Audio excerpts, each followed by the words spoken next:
Yo, what's good, YouTube? It's boardzy, and this is going to be, for the first time in a few years, a discussion of gaming mice, just the state of them, and I think we are currently living through the golden age of gaming mice. I mean, a few years ago, I remember Rocket Jump Ninja used to be like, shape and weight and wireless tech is so good, mice have kind of peaked, and I always felt like we hadn't gotten to that point, but now it is just like there are so many incredible mouse options with 4K wireless polling rate, which is so much better feeling than like a 3360 Zowie mouse. And people seriously thought mice were good when we were in like the rubber stock cable 80-gram wired mouse era. So I mean, I think right now I just don't know how much more mice have to improve. And it's really these three mice, the WL mouse, the ULX, and the Viper Mini Signature Edition, that when I'm fingertip gripping these mice, I'm just struggling to think of ways to really make them better.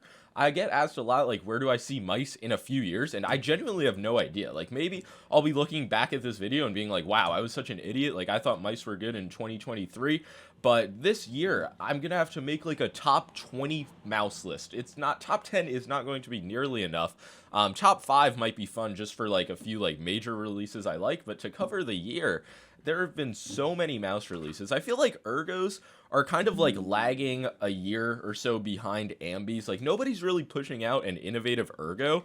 So there's probably a lot to improve with these, but the X-Lite V3 Esports Edition, like, this is a crazy release. This kind of comes for like the Zowie market. A lot of people have been asking for that, but I just have so many mice to test as well. That's another thing. The Model D Pro, the Death Hour V3 Faker, like, these aren't perfect ergo mice, but they're just genuinely so good. I mean, I guess Sprime with the PM1 is trying to push out a more innovative ergo. This is like 45-gram carbon composite, and Ponage with the Stormbreaker, that's a mouse that I just completely forgot about, but another fucking banger ergo release.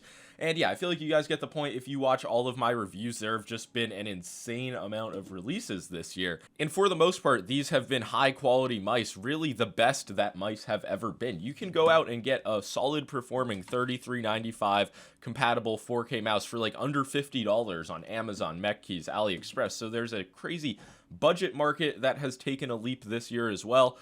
So yeah, I just really think that we are kind of going through a golden age of gaming mice where every release coming out, at least for my standards, is competing for the seal of approval. Just so many mice, whether you want something like mid-tier, like under $100, a premium mouse, 150 plus, which is honestly what I've been using, because I just feel like they're the best. Like, I'm somebody who's been testing mice every single release for years on end, so I'm going to just use what I like the most, and that does happen to be the expensive non-plastic mice. I'm obviously not preaching that those are the only mice worth buying, but these are the mice that I feel like we're just really getting to a point where I don't see how much better they could get.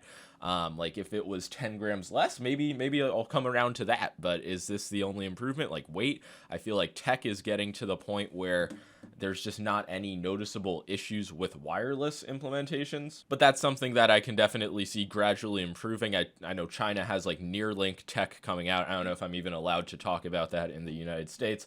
But yeah, there's room for improvement with wireless implementations, I imagine. And I don't know how noticeable this is going to be like to the human eye, but if you just think about the difference between like 3335 sensors and these newer 3395 implementations, Razer's exclusivity is going to run out on the 3950 in April of 2024, I believe. So that sensor is going to become the new standard. 8K, I just don't think the average PC is ready for it, but obviously in a few years, PC internals could definitely be wildly different in a few years. But yeah, I just wanted to make a video talking about where I think mice are at.